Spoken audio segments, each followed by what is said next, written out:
Hello everyone, and welcome to the first TechnoTalks episode since August 6th, 2025. This is the very first one we're doing, so without further ado, let us begin. Alright, transit occurrences. Let's start off with the R46 retirements in 2026. Alright, so in terms of R46 retirements, in January 2026, 8 R46 cars were retired out of Coney Island Yard, and 8 previously retired cars were disposed of. The retired cars were 5566 to 69 and 5618 to 21 out of Coney.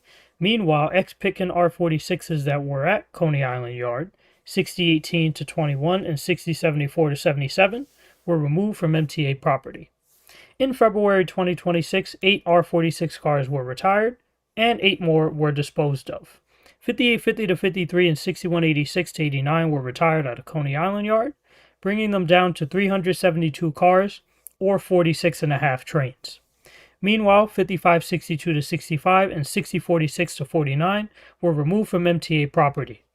For context, Coney Island peaked at 60 R46 trains, or 480 cars. 80 ex-Pitkin R46s currently remain at Coney Island. For context, they used to have over 124 ex-Pitkin cars at their peak, which was around April 2025. So far, 111 R46 cars have been removed from MTA property, with 110 of them being scrapped. 5551 is preserved as a training car in North Carolina. 643 R46s remain on property, with over 200 or so being retired. In 2026 so far, 16 R46 cars were retired, 16 more were disposed of, and 8 were prepared for disposal. The 8 cars prepared for disposal were 5718 to 21 and married pair cars 6228 to 30 and 6240 to 42. The married pair units all retired from service in October 2025 after having last seen service on the Broadway lines. At least Coney Island got to use the married pair R46 consist before they retired. Radical. Now, with the married pair R46s, I do appreciate them. That's on slide 3. I do appreciate the married pair R46s. They initially returned to service on the G line in late March after being inactive at Pitkin Yard for several months. They ran on the G for a few months, and then they shifted over to the Broadway lines around July or August while the G was getting option order 1 R211As. It no longer required the presence of married pair R46s, so those R46s ended up going to the Broadway lines, and they served on the NQ and W until around September or October 2025, when they were ultimately scrapped due to defects and vandalism.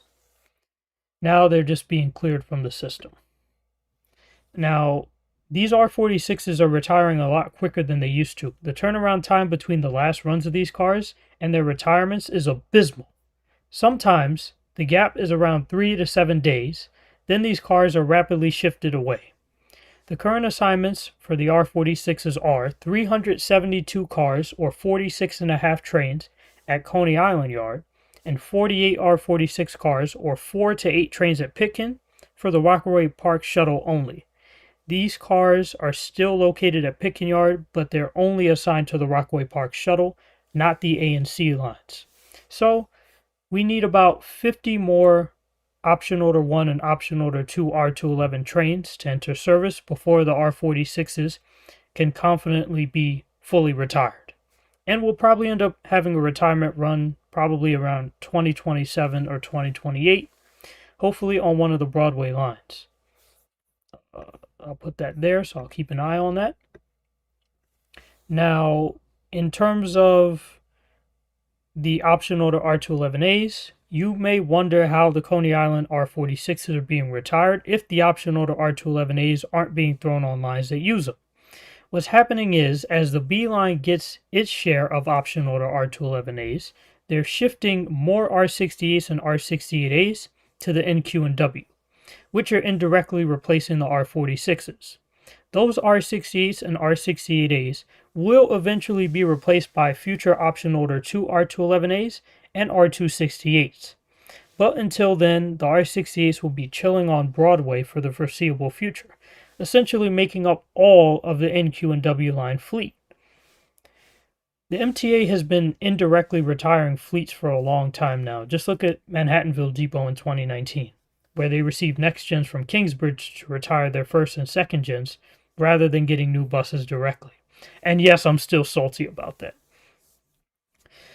Right now, the B's composition is essentially half R68 and R68A, and the other half is option order 1 R211As, while the D line is still fully R68 for now. But enjoy it while you still can, because they're probably going to end up replacing the R68s on the D, sending them over to Coney Island so they could retire more R46s, and putting option order 1 R211As on the D, probably the 3700 and 3800 series R211As. Alright, let's just reflect on the Coney R46s a little bit more. There's an R46 on the N. R46s run a lot on the N. Ever since the Coney Island swap took place in December 2019, R46s have been running strong on the Broadway lines in Q and W. But I mainly fan them on the N. They're starting to vanish on the Q a little bit as the fleet becomes half R46 and half R68 and 68A. Those 68s and 68As are being freed up for the yellow lines based off of the fact that they are no longer needed for the B. Excuse me. Also, you have R68 and R68A mixes that are starting to appear more frequently on the B and Q lines. Oh, okay. Alright, let's talk about the R46G train. On January 28th, we had the R46G train make a special comeback appearance, with the consist being 5682 to 5685. This was a one-day stint, but it was still nice to see Smees back on Crosstown, in 2026 no less. The other oddball appearances of the R46G train through the fall were 5994 to 97 on November 3rd and 5662 to 65 on September 5th, 2025. At any time, the G's composition is mainly 11 to 13 option order 1 R211As and 3 to 4 open gangway R211Ts, numbered from 4040 to 4059. So the G is basically using 3400s, 3500s, and 3600s for its option order 1 fleet. I like the G line. The G in 2025 received more love than any other line, in my opinion. It got R46s, R68s, R68As, R211As, R211Ts, burn-in tests. It was incredible. It was such a good time to be a transit fan of the G in 2025. I'm just orienting my camera so it can be properly positioned. Let's talk about some R44s. Staten Island Railway R44s. In terms of SIR R44s, not many changes have occurred. We still have 32 cars active as 8 trains, with 1 to 3 trains being used on weekdays as needed. I'll also dig into my next stop news notes to explain a little more about what's going on with the R44s.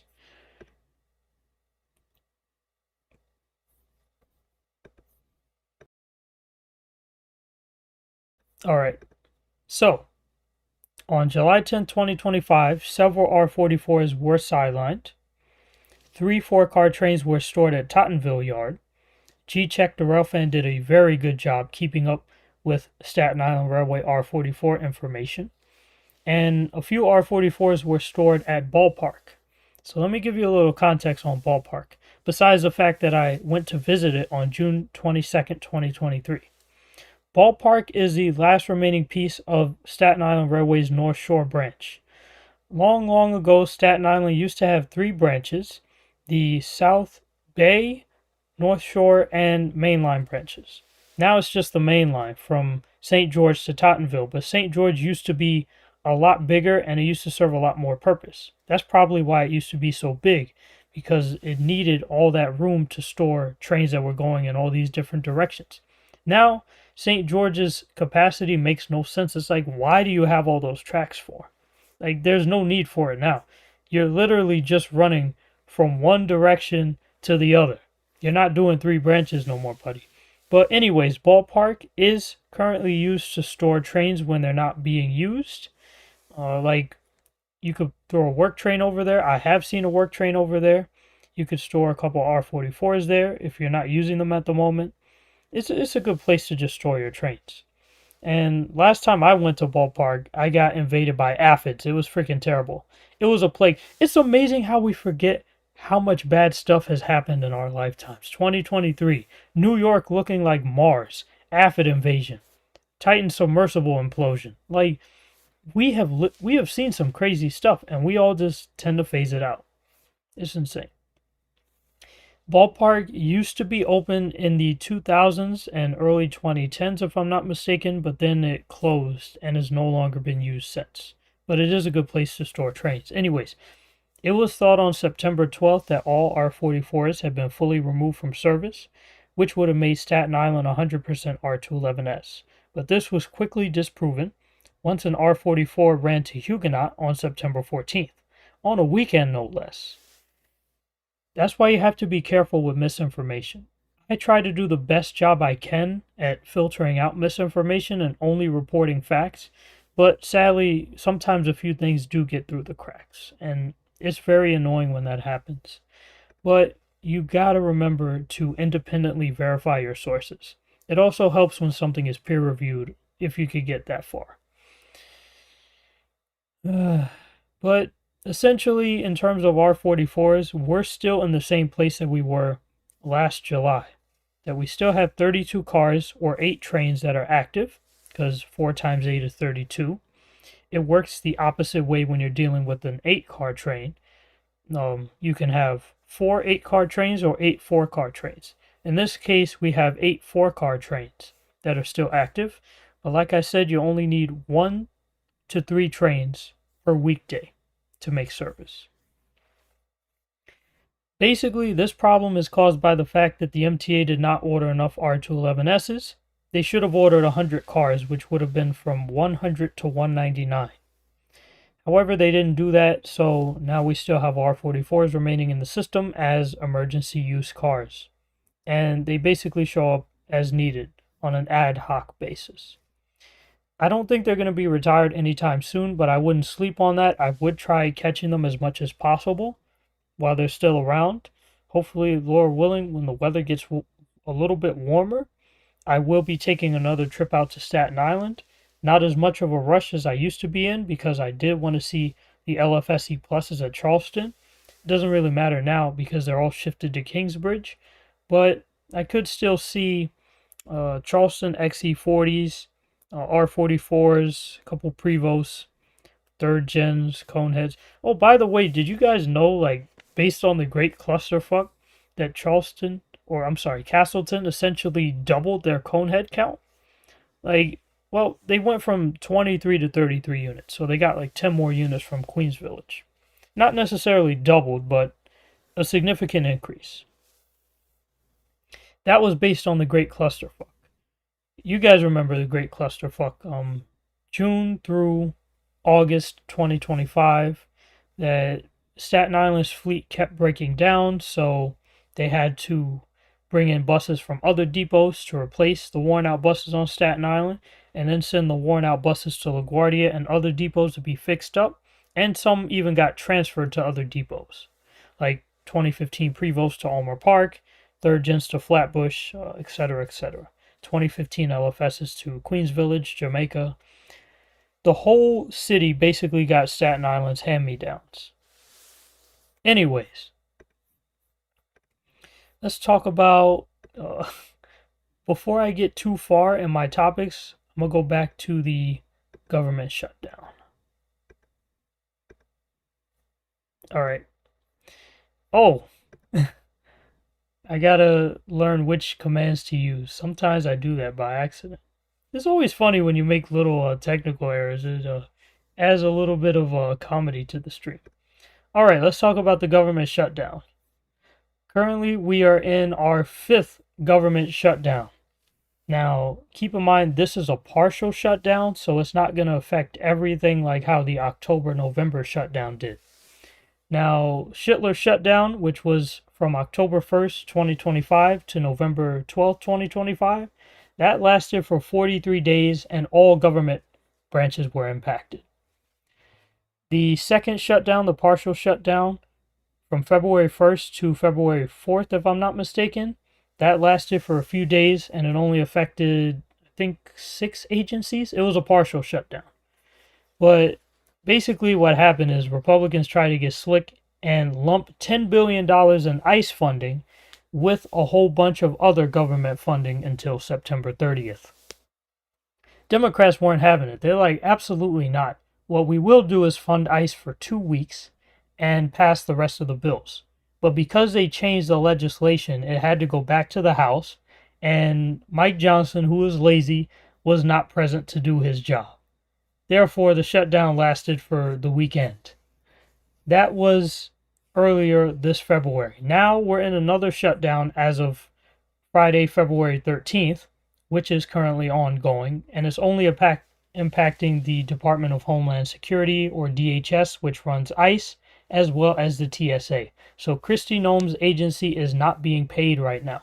Personally, I wouldn't give ICE a single penny, and I don't really care how long this particular shutdown lasts because ICE does not deserve to be funded.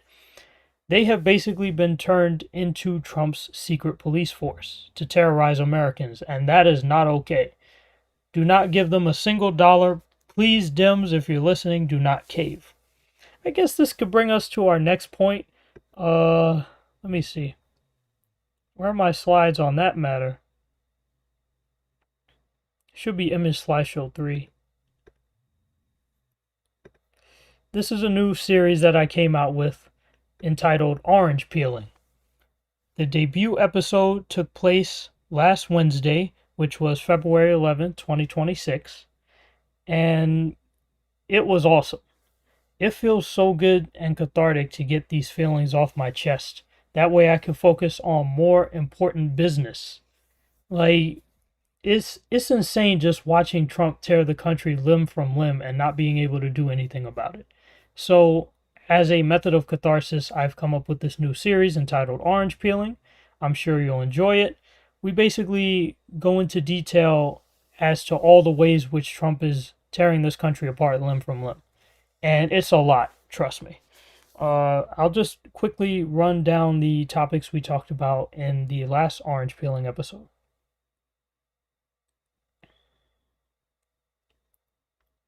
Last week, we addressed several topics, including the ICE shutdown, the fact that the current person in office is not a president. He is an illegitimate president who is currently taking up space in the White House, calling himself president, but is illegitimate according to the 14th Amendment, which the 14th Amendment essentially bars insurrectionists from being able to hold public office after they have committed insurrection, treason, or rebellion.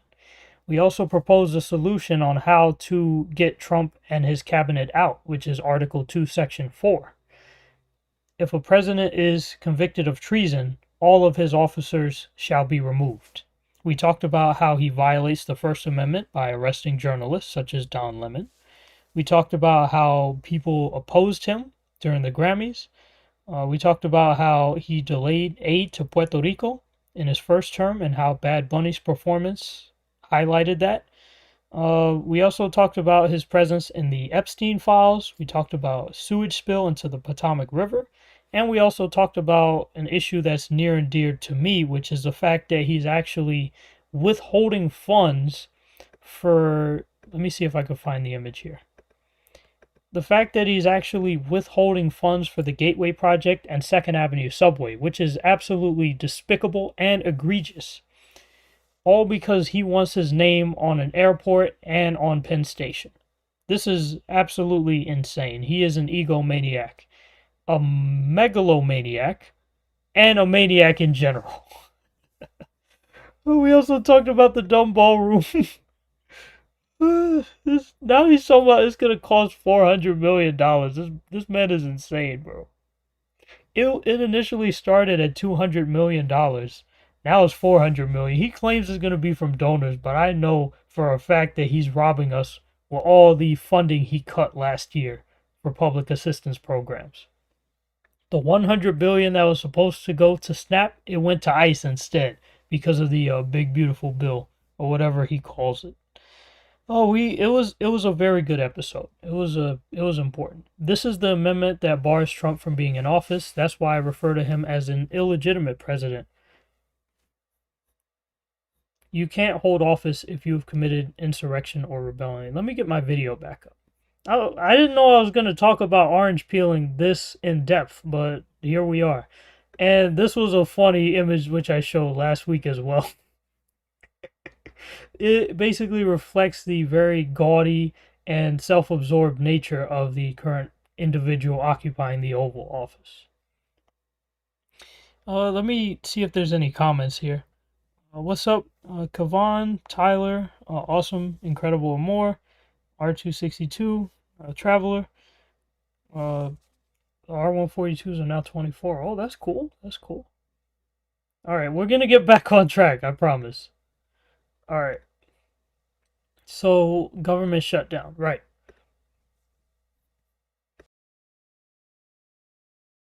Oh, so currently there is a shutdown, and it's based over funding ICE and DHS. Like I said, ICE should not receive a single penny because they're essentially Trump's police force terrorizing American citizens under the guise of immigration policy. It has nothing to do with immigration. This is just about beating the public into submission.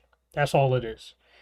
And now Trump has broken his record as the only person to occupy the Oval Office to have this many shutdowns. This man has 5 shutdowns under his belt. January 2018, 35-day shutdown in 2018 to 19 over border wall funding, breaking his own record in October 2025 with a 43-day shutdown over trying to get rid of health care, which the Dems tried to fight against. 4-day shutdown over ICE funding and the bill being changed, and basically Mike Johnson being away for the weekend. And now indefinite shutdown over ICE funding. 5 shutdowns. Every time he forgets how many shutdowns he's ever had, I came up with a good way for him to remember. Let's see if I have it here. That's the sewage in Potomac. Yep. He's guilty. He's definitely guilty. There's Bad Bunny with his swag. This is the First Amendment, which Trump always violates. This is a good way for Trump to remember how many shutdowns he's had under his belt. Every time he forgets how many shutdowns he's presided over due to the dementia, which is currently eating away his coke-riddled brain, he could just look at his messed up, diseased, bruised paw and count his fingers. 5 fingers, 1 for each shutdown. Good grief, I can't stand this guy. You see how he's hiding his hand with his other hand because he knows that the media, they peeped the game and that they were well aware of the bruise? Yeah, that's some, he's not emotionally secure as a person. It's horrible. But, yeah, it'll essentially be 5 fingers, 1 for each shutdown. He is so horrible. Let's see if I can find some more information regarding the shutdown. Government shutdown. Of course, DHS is going to slander, claiming it's a Democrat shutdown. Basically, what these guys do, they produce some horrible legislation, slap it into the continuing resolution, hold the government hostage, expect the Dems to vote for the horrible legislation, and then blame them when they don't vote for that horrible legislation, which is intrinsically tied to keeping the government open. Trump himself has said that if a shutdown occurs, you essentially have to hold the president accountable. But President Obama was in office during that time, so of course he had to slander him. Of course he did. Oh, but when he lets the government shut down and then demolishes the East Wing and then goes on trips to foreign countries during the shutdown, we can't hold him accountable. No, he's Mr. Perfect. You can't talk about him. We could bash Obama all day. We could bash Biden. Like, every time Trump says Biden's name, he says it with such hatred. Like, you could bash Biden and Obama all day long. You could even bash Carter and Clinton. But, when it comes to this guy, hands, we can't talk about him. No, the dear leader, no, his poop doesn't stink. Man, jive that. We're gonna talk about him because the things he's doing are abysmal, and people deserve to know. Anyways, let's get off of this guy. Let's see. We're gonna go into our next topic. I know you guys are gonna enjoy this one. R211A Deliveries. Yay. Alright. R211A Deliveries. We had 3683 to 84 arrive on January 30th, 2026. I think 3685 to 89, most of the cars were there as well. So it was like 3683 to 3689 with a few missing cars in between. They arrived between January 29th and January 30th. I went to South Brooklyn to record them, even though it was incredibly cold. Do not recommend. It was fun though. I was stepping on ice and snow and everything. It was mad fun. Ironically, the last time I did this series on August 6th, 3585 to 89 were the ones being delivered. Now it's 3685 to 89. And further deliveries have been a bit slow, possibly due to the snowstorm and all the icy conditions. 3675 to 79 and 3445 to 49 tested on the A on February 10th, and then were immediately transferred to Coney Island because you don't need to burn and test forever nowadays. You could just test for 1 or 2 days and the train is good to go. And 3680 to 84 and 3710 to 14 are currently burn and testing. They just started today. Those will probably be shifted to Coney Island soon. And these are slated to be the next 2 consistent enter service. Those will be the 17th and 18th consistent enter service on the B. I'm just going to check that real quick because it might actually be 18th and 19th. It's always important to check information just to make sure that what you're saying is correct. R211A.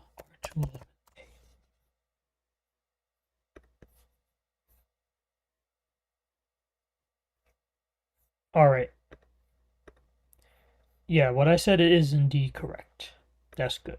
So 3675 to 79 and 3445 to 49 is likely going to be the 17th consist to enter service on the B, while 3680 to 84 and 3710 to 14 will be the 18th consist to enter service on the B. These will be the 72nd and 73rd R211As to enter service in general. Now, in terms of weekend GOs, we did have an R62A4 train. I'm not really going to get into weekend GOs too much because I'm going to save those for the subway updates. I'm not fully caught up on those either, so that's why I'm going to just steer clear of those. Instead, I'll show you more R211 pictures. Here's 3684 at South Brooklyn Yard as of January 30th, 2026.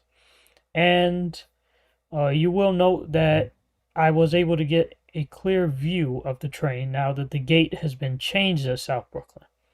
Thank you for getting rid of that chain link fence and replacing it with bars. Now I could actually get my phone through there and get good pictures. There's a 3500 series train, option order. I do miss when these were coming in.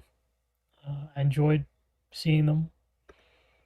I don't know what that was supposed to be, but we'll skip it. There's 3683 in all of its shining glory. 3710 to 14 came from 207th Street Yard. 3680 to 84 came from South Brooklyn.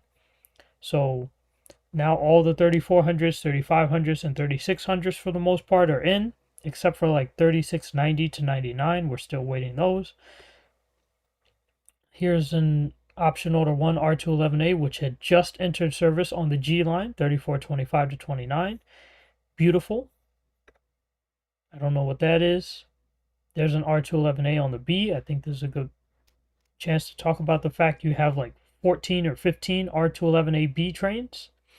And they are taking over the line. You're going to need about 30 R211As to fully cover the B line. And we're quickly nearing that point. Once all the R211As cover the B, then they're going to go to the D and Q lines. That's going to be exciting.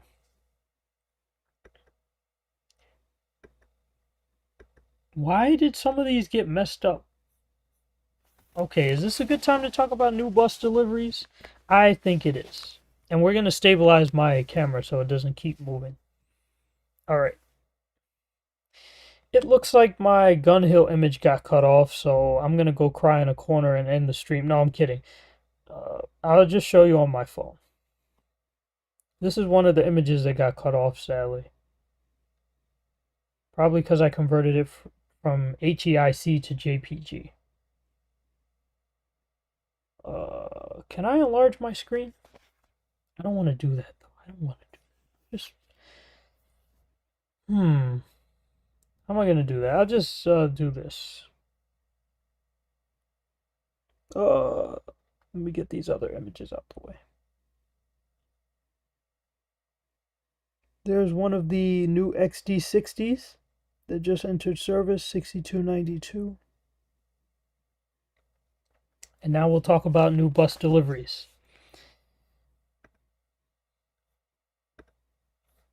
You don't have to see me right now. New bus deliveries. Mabistoa is currently in the process of receiving brand new 2025 New Flyer Excelsior XD60 articulated buses.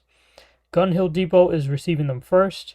They received a flurry of new units from 6290 to 6345, namely 6290 to 6308, 6332 to 33, 6335 to 36, 6337 to 38, 6343, and 6345, which I believe are 27 new units. They recently also gave a few new XD60 units to West Farms for training, those being 6336, 43, 45, and others. They have been running on West Farms articulated routes as of last week, including the BX19. However, we can't have nice things, so I've missed all the XD60 appearances on the BX19 so far. However, I'm not worried. I'm just a little perturbed. Let's talk about new Prevosts. The 250 base order Prevosts for MTA bus are currently arriving. College Point is receiving the first batch. They got 1761 to 1784, 24 units. In total, they are slated to receive 76 units, so Eastchester is now receiving their rotation. They're getting 1837 to 1856, 20 units. And with College Point and Eastchester now having the beginnings of their allotments from the 250 base order of Prevost, they are beginning to retire their oldest 2005 to 2007 MCI D4500 CLs. And College Point also used this as an opportunity to get rid of their MCI D4500 CTs, which they have for a couple months. Here is here's 2025 to 26 Prevost X345 1773 operating on the QM20. It's one of the new Prevosts that recently arrived between December 2025 and January 2026. And as you can see, it's a bit dusty because of the snowstorm which took place 5 days before this photo was taken. I took this photo on January 30th, and the Great Blizzard of 2026, which we will be discussing soon, happened on January 25th, 2026. And as you can see, the front still looks new. I'll tell you a little secret about these Prevosts. They're not fully painted, but they're not fully wrapped either. The front is painted, the doors are painted, but the bottom on the side, the bottom half on the side of the bus is a wrap. That's why it looks more dingy than the rest of the bus. But when these things are first delivered and they enter service in optimal conditions, the wrap will look a bit shiny as well. All right, let's talk about Next Stop News. Are you serious? That image got messed up too? Okay, I'll just use this one then. Regarding Next Stop News, I can't give you an exact schedule, but what I will tell you is that I am working on subway content again. You heard it here first. I'm fully caught up with developments from January to November 2025. All of those scripts have been recorded. I just have to finish editing the videos and they'll start coming out. Hopefully, Lord willing, through March and April, I'll be releasing all the subway content from January to November, not including R211 content. I'm currently working on subway scripts from December 2025 to February 2026, and I intend to be fully caught up with subway stuff by April 30th, 2026. As per R211A stuff, I'll start working on content for that by early March 2026, and I intend to be fully caught up on R211As by the end of May 2026. As per fleet status, I am currently working on the January 2026 video and gathering information for February 2026 so that I can record the script in a few days. Script recording for that will take place in a few days.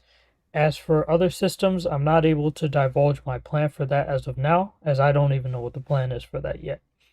As for everything else I have planned, secret projects, I'll let that speak for itself when it comes out. I'm not going to give you guys a schedule and then disappoint you when I don't meet that. So I'll just work on the updates. Whenever they come out, they'll come out, and hopefully you guys will be able to enjoy them. I'd rather make a schedule privately, stick to that, and satisfy you guys than release a tentative schedule and disappoint you guys if I end up falling behind on that. Here's a 2019 LFS on the BX19. That is 8644. West Farms has about 22 Nova LFSs now and about the same amount of XD40s. So they have over 40 standard diesels in their fleet now. Never thought I would see a 2019 LFS at West Farms. We are seeing some amazing stuff in our lifetime. Okay, that's for TV shows. I'll go back a little bit. There's a Prevost. I think this is a good time for me to answer some more comments. The R40s are turning 58 years old, even after retirement. Well, if they're retired, they can't turn 58. Only 42, 80 to 81 can turn 58, truly. Because, like, you can't turn a certain age if you're dead. That's just my opinion. But 42, 80 to 81 are now 58 years old. Still no 3800s R211As? Yeah, they're not here yet. We're currently getting the 3700s. The 3600s are almost wrapped up. The 3800s have been built, though. They are built. I think they built up to like 39 something. R262 might as well go with Kawasaki. I agree with that. MTA should order XD60s. Me personally, I would love it if they ordered XD60s. Like, the XD60s that Beeline, the XD60s that Beeline has, 301 to 378, those are mad cool. It would be awesome seeing XD60s with the blue and gold scheme at the MTA. Kingsbridge might get 6400s. That is possible. I mean, West Farms is getting the 6300s, so natural order progression. Gun Hill getting the 62s and 63s. West Farms getting the 63s, and Kingsbridge getting the 64s. That just makes the most sense. If that's the case, that means Stengel and Tuskegee might get the 64s as well. Alright, TV show time. I think it's a slide or two ahead.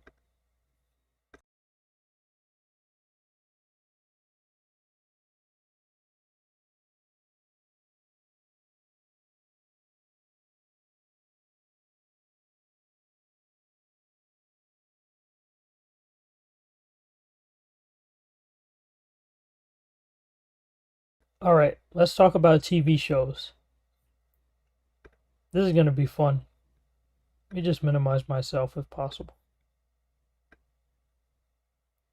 Yep. Alright, that's good.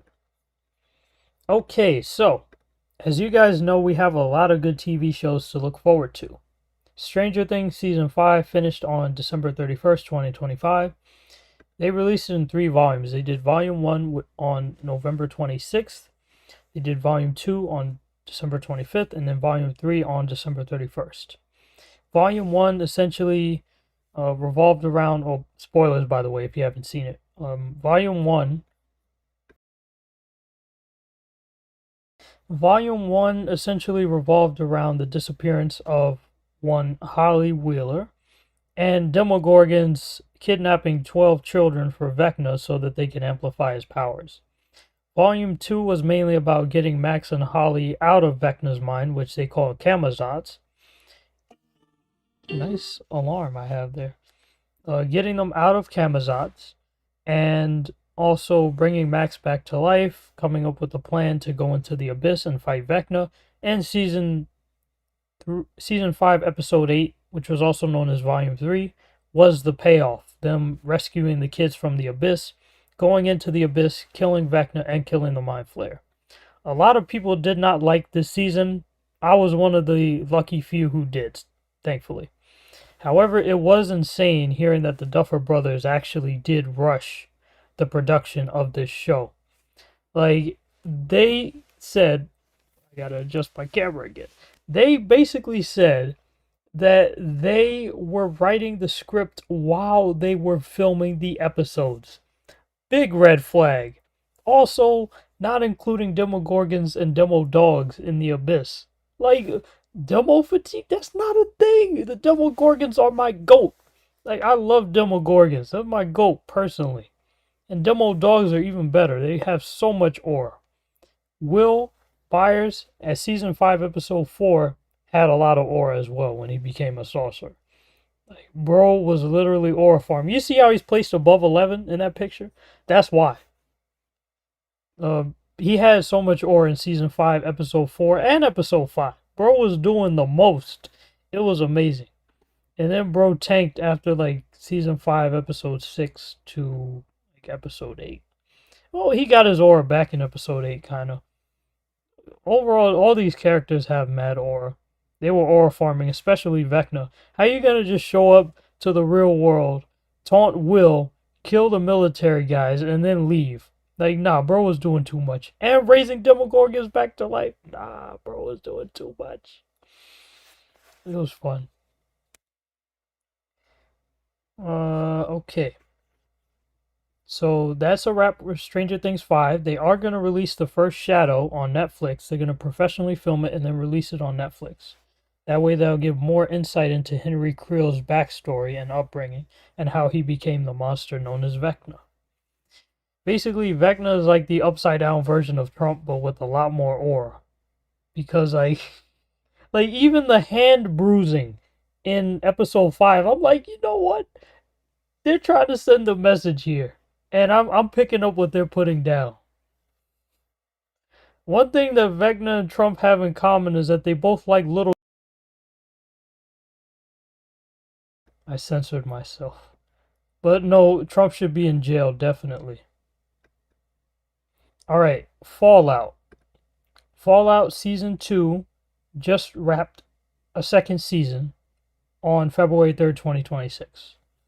So this is one of the new series which is out. It's on Prime. It's called Fallout. Basically revolves around everyone's experience surviving the wasteland. The lady in the middle is Lucy.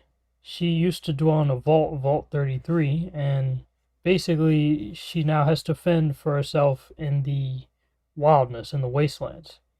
Her goal in being in the wasteland was trying to find her dad, who was kidnapped by a person named Moldaver, and she eventually learns about the horrors that her dad committed, so now she has to try and find him and stop him before he could inflict more damage on anyone else. The guy on our right is Maximus.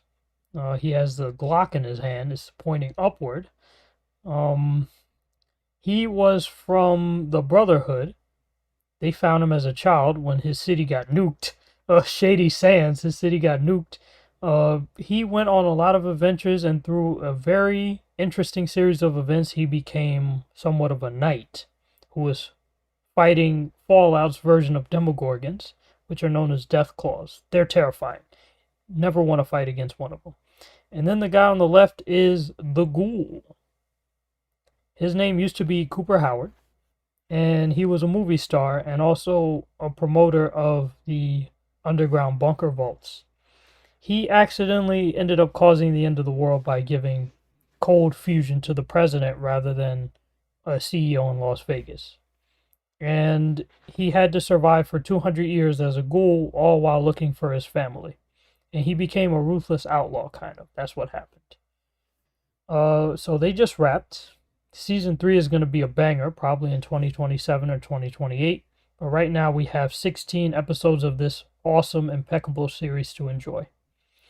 It ended basically in Las Vegas. You have the Legion of Romans trying to take over the city. You have the New California Republic, which liberated Vegas. It's a whole plot. Next TV series, Invincible. Season 4 will be airing on March 18th, 2026. Save the date, March 18th, 2026. This is an old poster of Season 3. I'm talking about Season 4 right now. Season 4, we're going to have Thrag or farming, probably. We're going to have Nolan and Alan, who recently broke out of jail. We're going to have them having a part in this. We're going to have Oliver's skin turning from purple to pale. It's going to be awesome.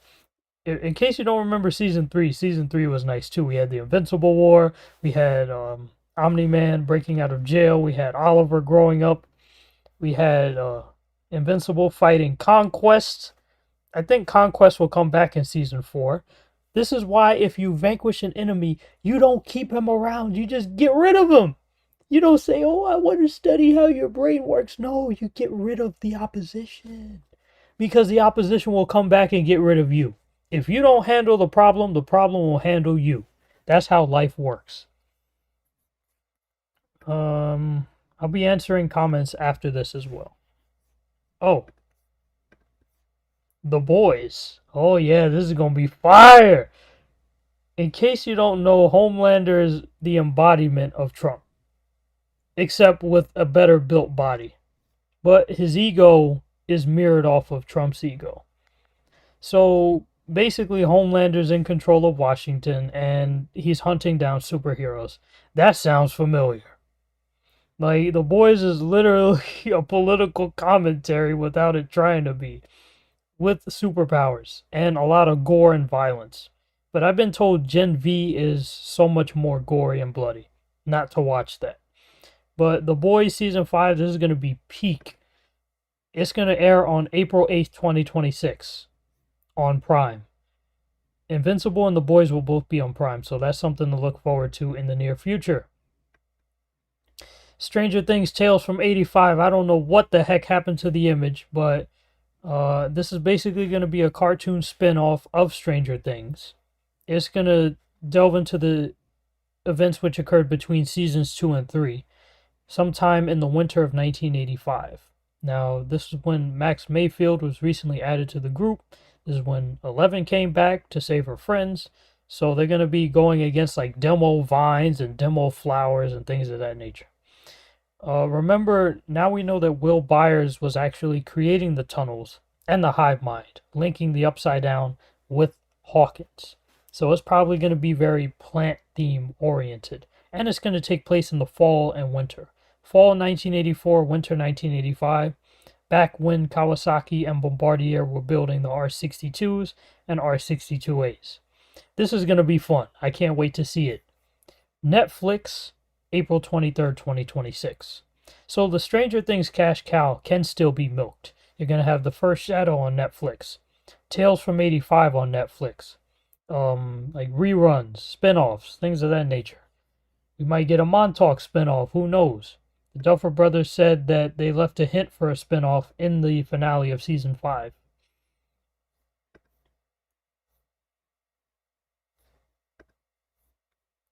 Ninjago Dragons Rising. I don't know how many of y'all still rock with Ninjago, but I do.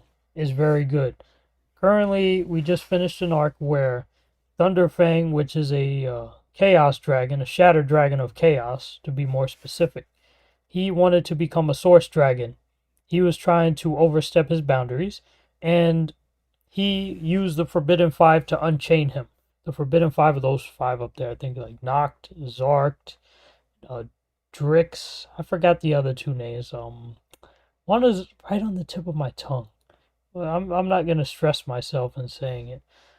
But anyways, the Forbidden Five, they freed this cursed dragon named Thunderfang. Aaron killed the dragon by... Aaron is the guy in the middle. He killed the dragon using elixir energy. And then when the dragon died, it went to the spirit realm, which is now known as, the Spectral Lands. So the dragon went to the Spectral Lands and then used the Forbidden Five, which had also died, to harvest souls to power up Thunderfang. Only way to take him down was to use the Arc Dragon of Focus, But now, because they use Arc Dragon to focus, everything is out of balance, and Roz is just doing Roz stuff, Roz shenanigans. This will air in April of 2026, season 4. Ninjago has been going on since like 2011, 2012. Very long running series. I'm highly impressed. Oh yeah. What is this? Avatar: The Last Airbender live action. That is going to come sometime in 2026. I don't know when. Seasons 2 and 3 have already been produced. The issue with having child actors is the fact that they grow up very quickly. So you want to get as much footage in the can as you could possibly muster.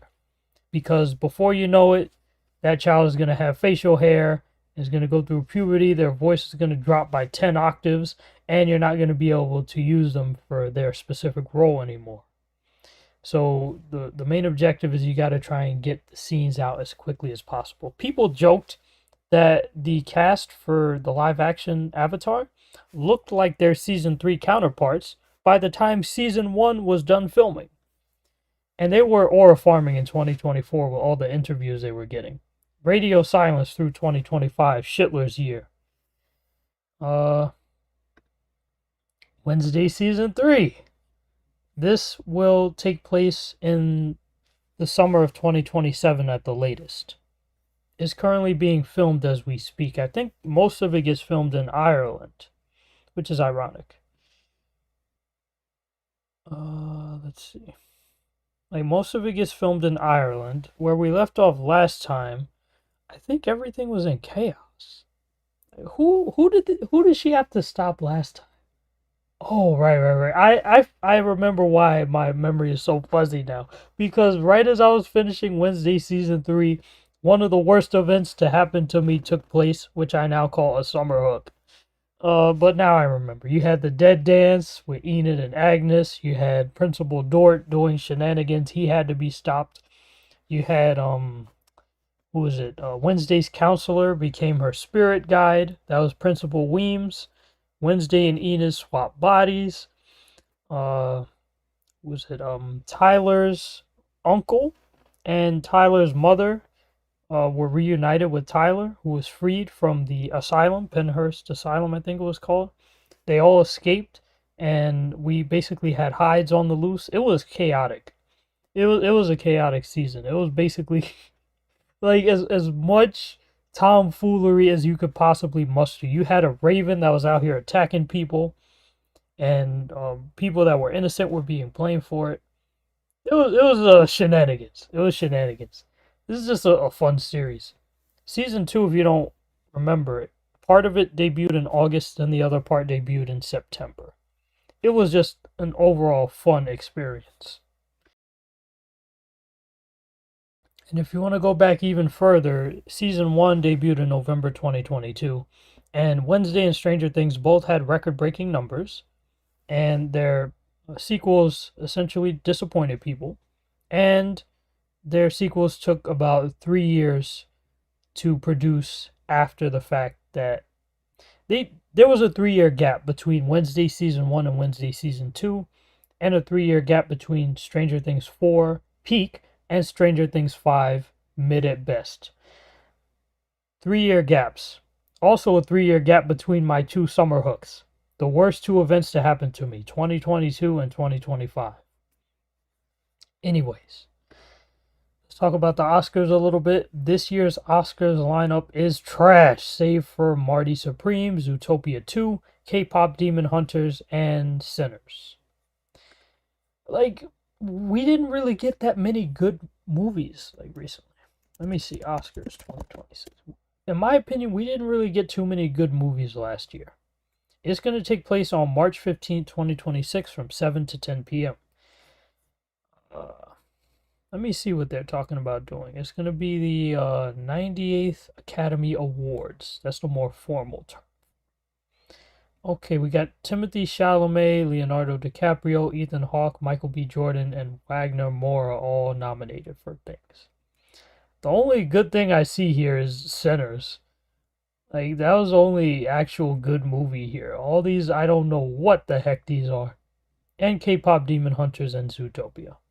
And maybe Elio. Maybe Elio. I'm a fan of animation, as you could tell. Maybe also Marty Supreme. Avatar Fire and Ash. I haven't watched it, but I think it's good. Nobody against Putin? Mr. Nobody? Hey, why are you dissing Trump like that? A friend of Dorothy. Two people exchanging saliva. Hold on. Hold on. Two people exchanging saliva? Yuck.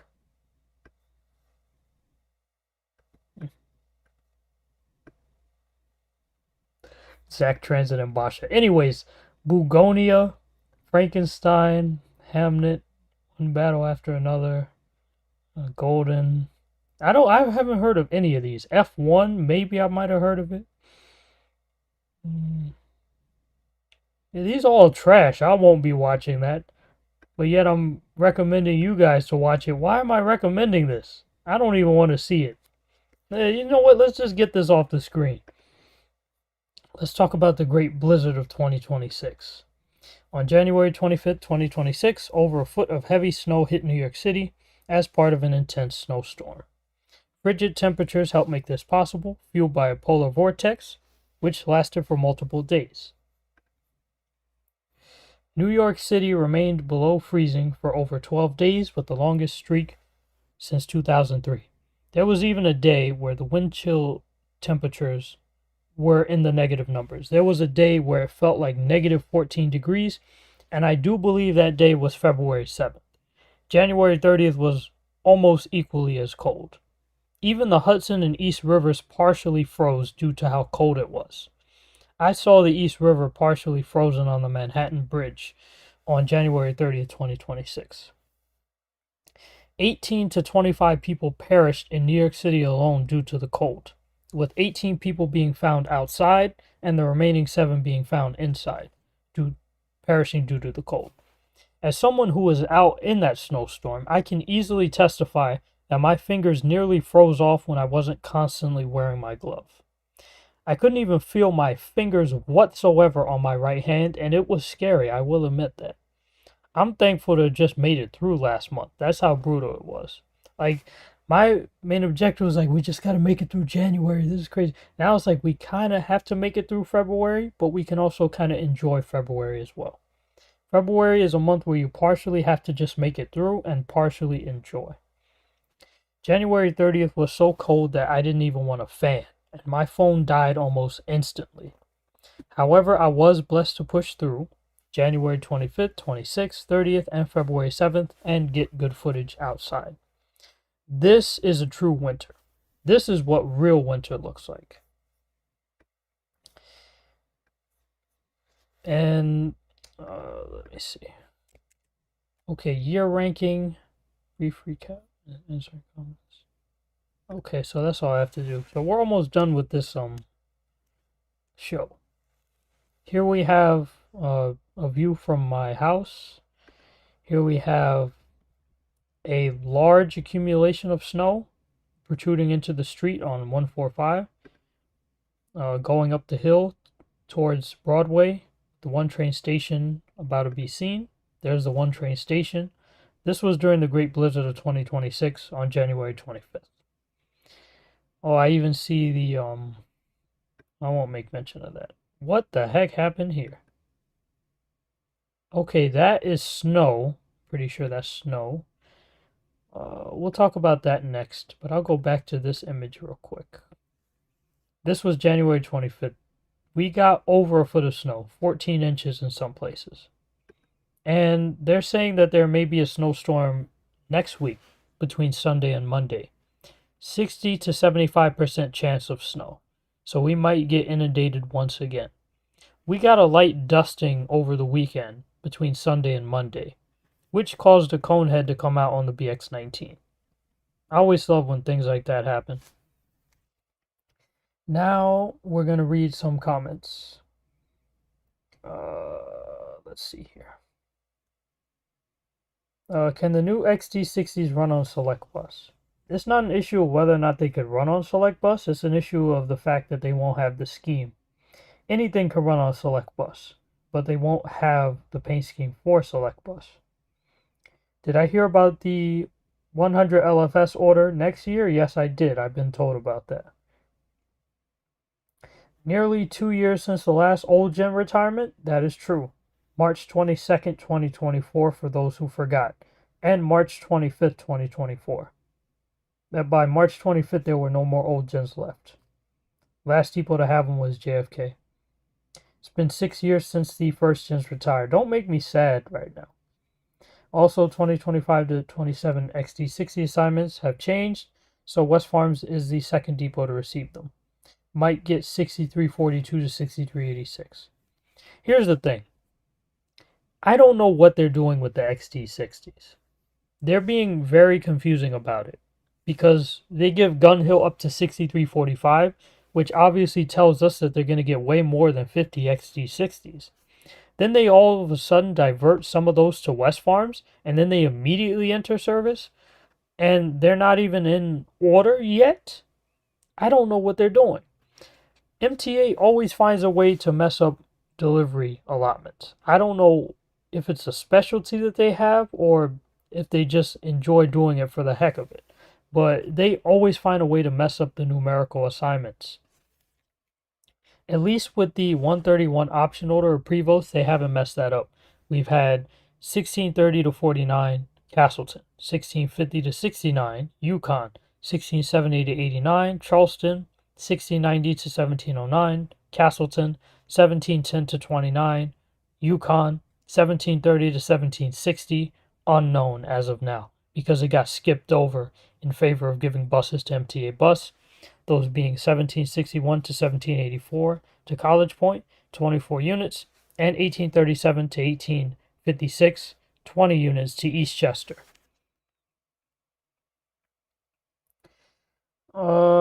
One more week until March.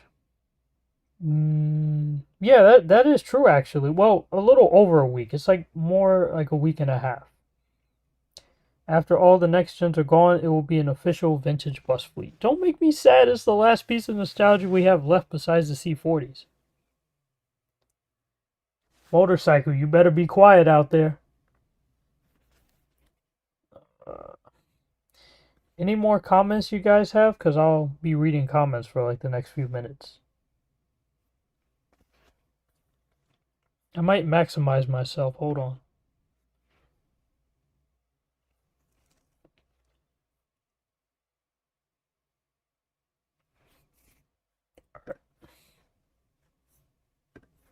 I'll just temporarily maximize myself. Any thoughts, comments, concerns, questions on anything? See if I could address some of that. This one. That one. Alright.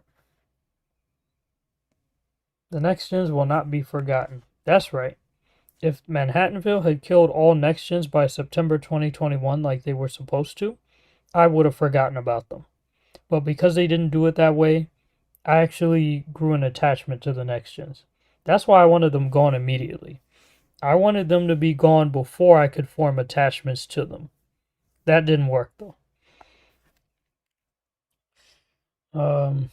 After the R46 is retired, they will be a legendary fleet. I would agree with that. I'll miss them. We currently have 46 and a half trains at Coney and about 4 to 8 trains at Pick, depending on configuration. 48 cars.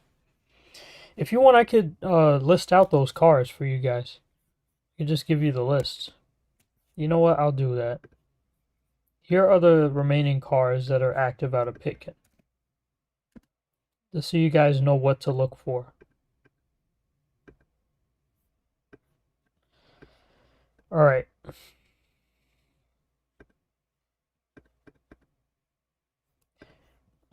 Here are the remaining active R46s at Pitkin. Okay. 5882 to 85. 5926 to 29, 5942 to 45, 5982 to 85, 6050 to 53, 6063 to 65 with 6212, 6086 to 89, 6110 to 13, 6118 to 21, 6134 to 37, 6154 to 57, and 6162 to 65. They still use them as school cars, by the way, on 8th Avenue and Fulton. I still have not seen any R62s retired yet. Well, there's a rumor that 2091 to 95 might be retired, being used for parts at Westchester. Yeah, all these 48 cars are currently running on the Rockaway shuttle. 4491 has been sent to LaGuardia, probably for repairs. It is a training bus at Eastchester, but they might need to fix it up.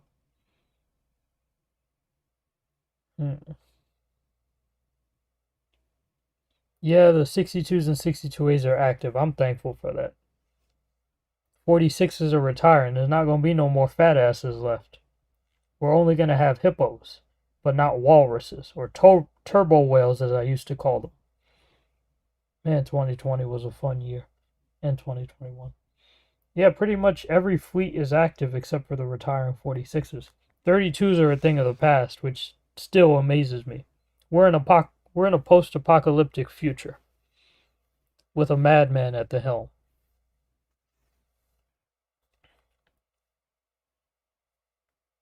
Yeah, I'm just reading your comments here. You're listing the fleets. 4491 might be used for parts. That is possible. I could see that. Because LaGuardia still has to fix Flatbush third gens. So sometimes they might need parts from next gens that have retired to fix up third gens, because they are still Orions. R211As under delivery. Yep. R262 not started. R268 not started. Yep, you got them. And sadly, the 42s, if I were to add the 42s to the list, I would say garbage duty and R32s museum duty. Okay.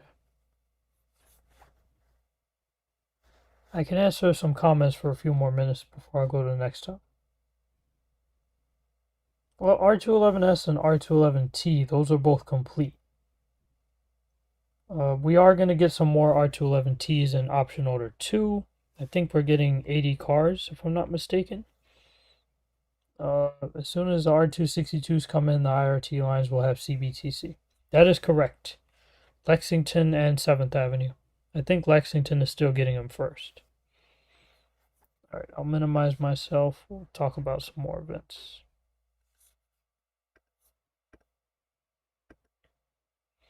I don't know what happened here. That, I think, is snow. Alright, here were some cool catches that I recently encountered. LFS hybrid on the BX19 from Gun Hill, 9795. I don't know if we still have that unit at West Farms. I'm going to do a quick check.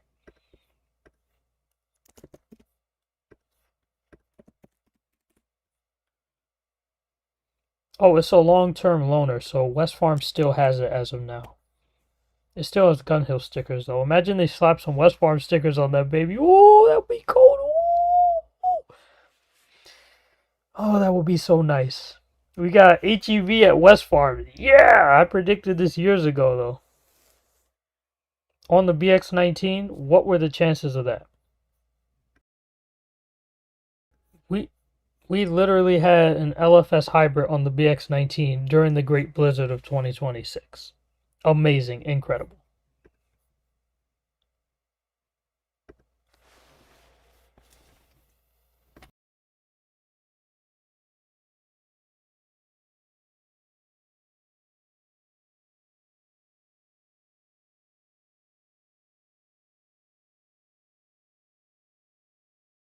We'll talk about two more things that ran on the BX19. Here's the LFS HEV that was on the BX19, like I said, during the Great Blizzard of 2026. And here was 2019 LFS recently transferred from Gun Hill, running on the BX19. Like I said, West Farms currently has about 22 2019 LFSs, and I will list them all for you. That way you can catch them. Excuse me.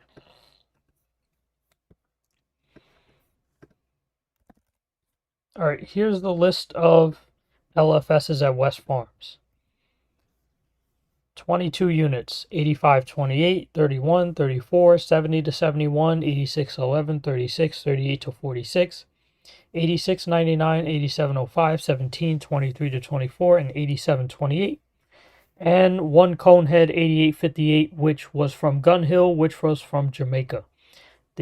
Jamaica gave 8858 to Gun Hill.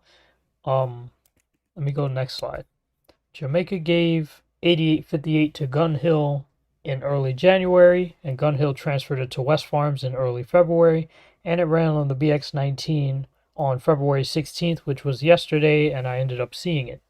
Very rare to see a Conehead on the BX19. Never thought I would ever say that sentence in my life. So far, in the span of less than 2 months, I've gone from seeing no Coneheads on my home routes to seeing a Conehead on the M3, the M4, the M5, the BX19, and the M100. You can never say never, because you never know what's going to happen in life. This was so cool seeing that unit. So that's the list of 2019 LFSs at West Farms. West Farms began receiving 2019 Novas in June of 2025 and then received their most recent 2019 Novas in February of 2026. So now they have 22 units. And these are accompanying the 2015 and 2018 to 19 XD40 Excelsiors, which arrived at West Farms beginning in May of 2024 and continuing up until the fall and winter of 2025 to 2026. There are now about 40, let me get an exact number. There are now about 45 non-articulated standards that are not CNG at West Farms, and these help move out C40LFs to Gleason, Spring Creek, and College Point as their fleets become more demanding.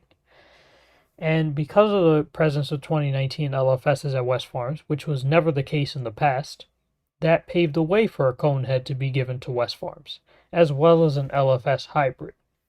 So West Farms' standard fleet is incredibly diverse. It's more diverse than it's ever been. The most diverse West Farms fleet has ever been in terms of the old era was April to May 2016, where they had Orion 5s, 1999 Orion 5, 6033 and 6267 as loaners from Kingsbridge before they went to Eastchester Depot for service. When they had 1997 RTSs and 1999 RTSs in the 4900s. They had 4969 to 77 and I think 4983 as well from East New York. And they also had 9350 and a few other units from Queens Village and 5127 from I think Omar Park. It had a black back, I remember that. So they had RTSs, 2 Orion 5 loans, Orion 7 CNGs, I think 7649 to 7819 or 7630 to 7819. It was something like that. And they had 7569 from Gleason. I remember seeing that bus. 2016 was a real interesting year. It all went to crap ever since this Demented Orange became, well, I'm not going to call him the P word. He's not that, like I said before. Ever since he got elected, allegedly, it's been a hellscape ever since. But we had RTSs, Orion 5s, Orion 7 CNGs, C40LFs, and later in 2016 we had a few 600 series XM40s at West Farms. Do we have any other diesels? I think that was it. RTSs and Orion 5s, those were the main diesels that we used to have. We had no Excelsiors, no LFSs. So the only time that could be remotely compared to how diverse West Farms' fleet is now would be 2016. So that is really good news. That means West Farms' fleet has diversified significantly in the past few years. And their Arctic fleet is even interesting. LFSAs, XN60s, and now XD60s. I remember the golden years though. We used to have 1999 D60 HFs. We had My Goats, 54. Hold on, I'm about to get excited here. We had My Goats, 5418, 5464, whiteback, 5471. 5418 became 4806. Based! It became 4806 in 2016 thanks to the arrival of the 2016 XD60s, the first blue and gold buses we ever had. We had, I think we had 4804 as well, which we got from Gun Hill in 2015. But those were our 1999 units. They died in 2017. We had a lot of 5600s. We had 56. We got a few from Gun Hill too. We got 5739 X Select Bus Service Unit. It still had Gun Hill stickers. That was in 2016. Oh, if I could go to 2016 again, I freaking would leave all this nonsense behind and just go back to 2016. It was such a peak year. But even more than that, I would probably go back to 2015 because that was even more peak than 2016. Anyways, we had 5650, I think, 5650 to 5679 D60s. And then we got a couple from JFK, like 5677 to 78, 5510, 5536, I believe. Like, we got the JFK hand-me-downs once they got the new XD60s. That was a very interesting year. Anyways, West Farms Depot's fleet is awesome again. That's my point. XD40 on the BX19. Look at that AZ sign. Ignore the Museum of Sex ad, please. I don't like seeing it. But look at that AZ sign. I used to think that this sign was so stupid in the past, but now I appreciate its true beauty. Like, it only does this when you film it. It doesn't look like that when you see it with the naked eye. And look how big that side sign is. XD40 with West Farm sticker. Oh, I'm getting goosebumps. It was cool that West Farms had Orion 7 CNGs because they literally had the bus that their depot sticker was based on in their possession. Here's a cone head on the M3 8776. This was the very first time that Manhattanville Depot got significant snow loans, which took place during the Great Blizzard. Because what normally happens is Manhattanville ends up covering for everybody and gets no love in return. Castleton said during the snowstorm, they said, "I got you, fam. Take some of my cone heads." And 2015 Novas. And we borrowed them for a brief duration of time. Very first time a cone head has run on the M3 and on the M4. 8839 on the M4 was one of the various cone heads that was on the route. It is so cool seeing that. Like, for the longest time, I could tell you this as much as I could tell you anything. I always wanted to see Nova buses at Manhattanville. Like, I wanted the 2015 LFSs to go to Manhattanville. When that didn't happen, I thought maybe we would get an 8600 series batch that will go to Manhattanville. Didn't. It went to Kingsbridge and still ended up killing our first gens. But now we finally get Nova LFSs as loans and as official units, those being the LFS hybrids as official units. We waited a long time for this. And my last image, M3 at Huntington. This took place on February 6th, I believe. February 6th, 2026. This is the first time I've ever seen an M3 at Huntington. I've seen M3s on the Huntington line. Like, as I was going to Port Jefferson, on the Port Jefferson branch, I was seeing M3s coming from Huntington. But I was never able to see one at Huntington. This was so awesome for me because I feel that this occurrence was like, it was almost darn near impossible to see in the past. So to end up suddenly seeing it now, it was like, yes, yes, yes. And now I'm going to basically just recap what we went over. I'll read some comments and then I'll end the video. Okay, so basically this was our first Techno Talks since August 6, 2025. We touched on a multitude of topics, including R46s, R211As, R44s, new bus deliveries, XD60s and Prevosts, next stop news, TV shows, and weather events. We also talked about the government shutdown. Oh, I also have to give you my ranking of years. Here is my current ranking of every year that has taken place since 2012. This is the current year ranking, updated as of January 30th, 2026. 2021 was the most peak year for me, followed by 2015, then immediately followed by 2016. 2024 came close to 2016, but then it ultimately got messed up the same way 2016 did, with this orange gorilla becoming what he calls himself today. And right after 2024 is the first half of 2018. The first half of 2018 was very decent and fun, followed by 2020. Even with the pandemic, I still felt at peace in 2020. 2017 was a nice year. We had R179s that year. We had more blue and gold buses being introduced. Right behind 2017 is 2023. 2023 felt like a decent year for recovery. It felt like just rebuilding my spirit, basically. Then right after 2023 is 2025. Personally, I feel that 2025 is too high on that list. But the reason why it's that high on the list is because 2025 actually would have been a decent year if Trump wasn't in office. 2025 had a lot of cool developments, like the arrival of the nice Gilligs, the NJT XD40s, the R211As. It was a nice year. The only problem was that Trump occupied all of that space unnecessarily. He hijacked the entire year. He made it all about him. Ridiculous. That's why 2025 is so down on my ranking.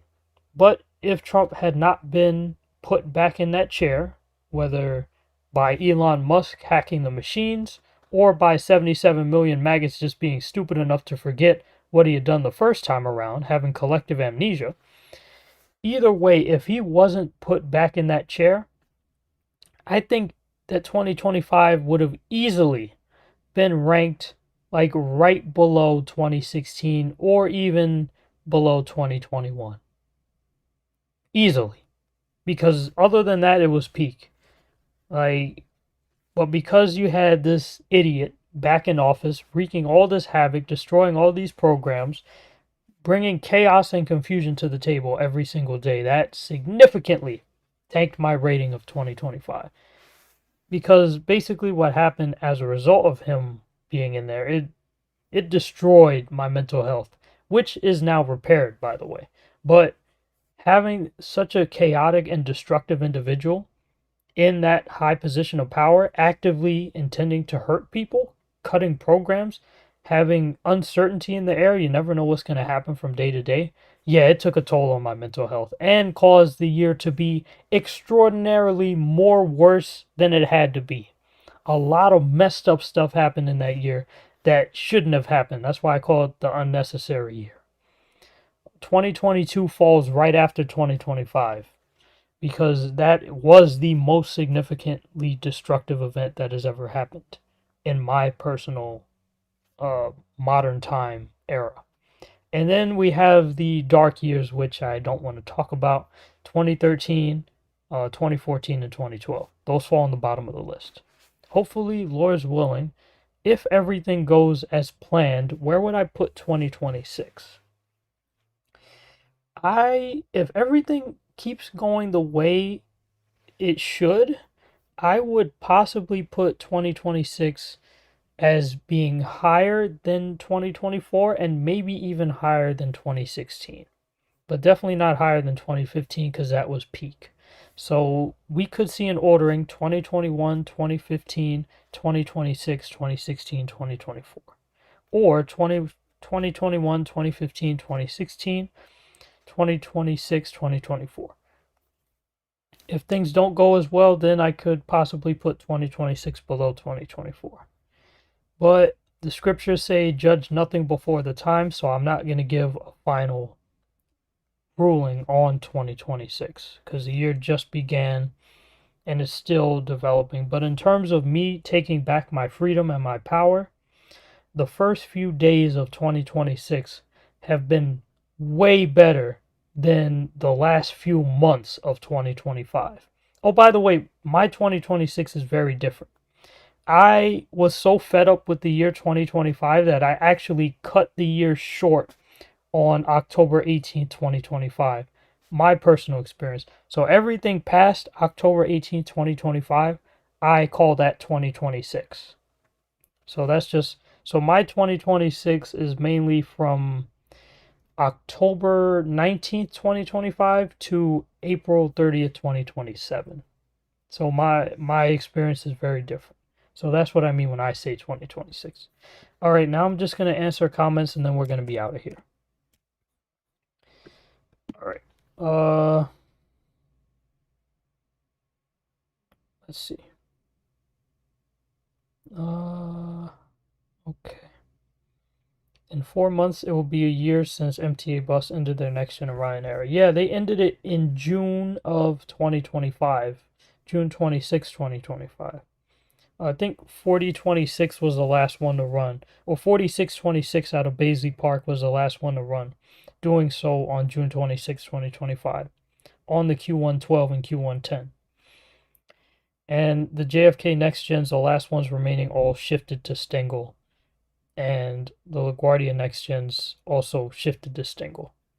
Well, 4626 was the last unit. It didn't get sent to Stengel, it got sent to scrap instead on July 3rd.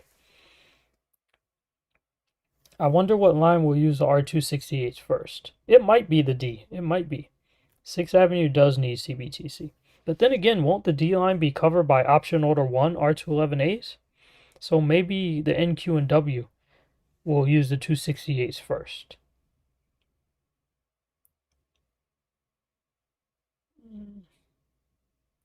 10 years without the Orion 5s, definitely. No new YouTube content is loading? That's strange. LaGuardia was the most diverse MTA bus depot in 2018-19. For real, absolutely. They had RTSs, like they had 9307 and a couple other RTSs that were still running in 2018, early 2019. They were like 22 years old. How many museum? Almost all of them stay museum now. Almost all the buses have that ad. And the worst part is, now they're getting a new museum ad with colors on it. Now it's not black and white anymore. They came out with a new museum ad that has colors on it now. What are y'all doing? This shouldn't be priority. Just build the 2nd Avenue subway. Don't worry about the ads. Why are you worried about ads? The next gen is MTA Bus Company's official vintage fleet. You know, we have entered a very sad timeline when the next gens are now being viewed as vintage. But it's true, it's the last piece of nostalgia we have left. Everything else that we enjoyed is now gone. Gone. I'm sorry if I went a bit long. It's just I haven't done this since August, almost a year, and I wanted to touch base with you guys. Any other comments? I'll be staying on till 8:25 and then I'll end it. Anything after 8:25, I'm not going to get to read it. So if you guys want me to read your comments, please enter them now.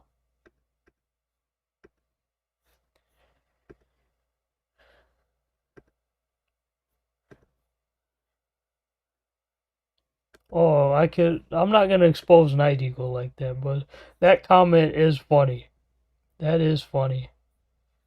Let's see.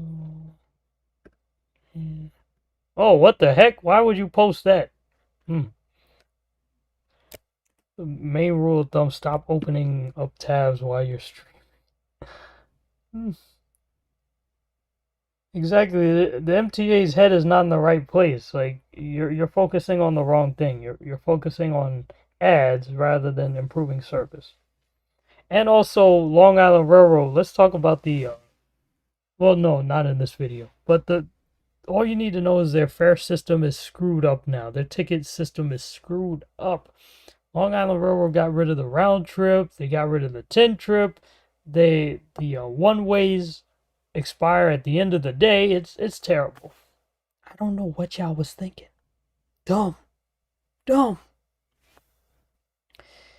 The elite class is trying to make it as hard for everyday Americans to live their lives as possible. as if things weren't hard enough for us. Like living in America every day is a struggle. You got to deal with weather events. You got to deal with healthcare. You got to deal with high costs. You got to deal with overpriced foods. You got to deal with education needs.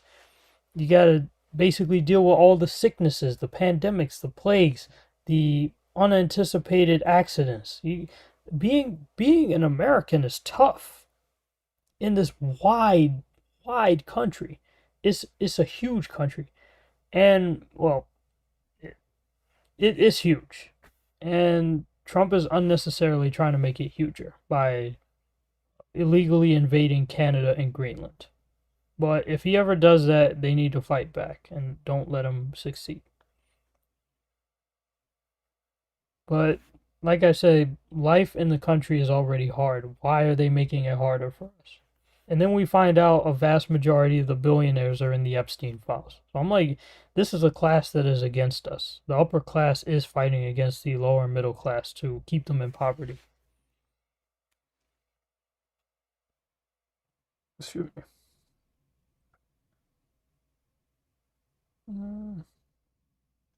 That's funny how the oldest and youngest buses at MTA Bus are now XD40s.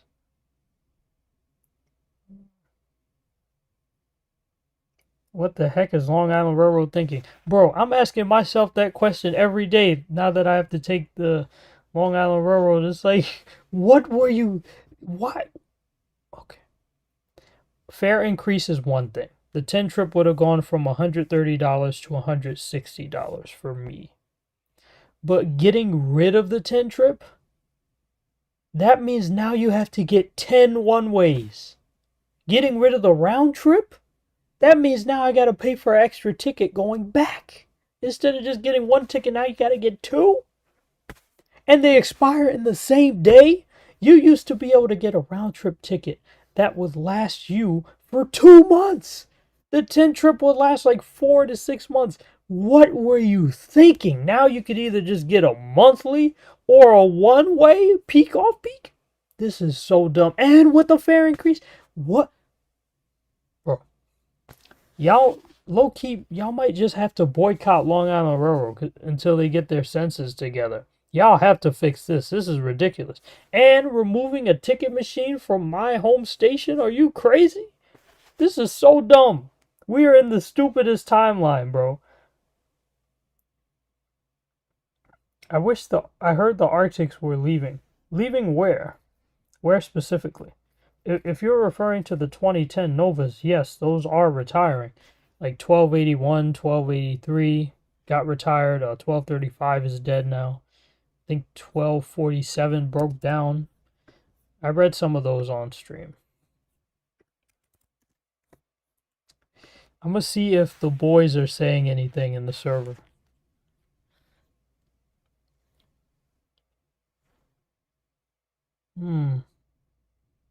That's crazy. Oh, that's crazy. As soon as I mentioned Zach Transit and Basha, he actually posted in the chat. Wild. You can't make this stuff up. It's almost as if he heard me.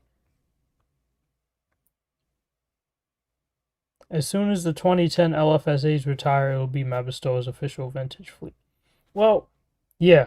The 2010 Novas need to go. They're 16 years old. They're worn out. They've been in the Bronx. Their transmissions are failing. They're breaking down. Gun Hill has the highest breakdown rate and accident rate in the whole city. And yet they're getting the newest buses. Let's see how that works out. But the new buses at Gun Hill are already being sent back to Ronkonkoma Nebber facility for repairs. So it's either the fact that the buses are just having kinks that need to be ironed out, or Gun Hill is literally messing them up in real time. I saw BX36 LFSA, the newest one, so it's true. Oh, you saw a 2025 XD60 on the BX36? That's what it sounds like.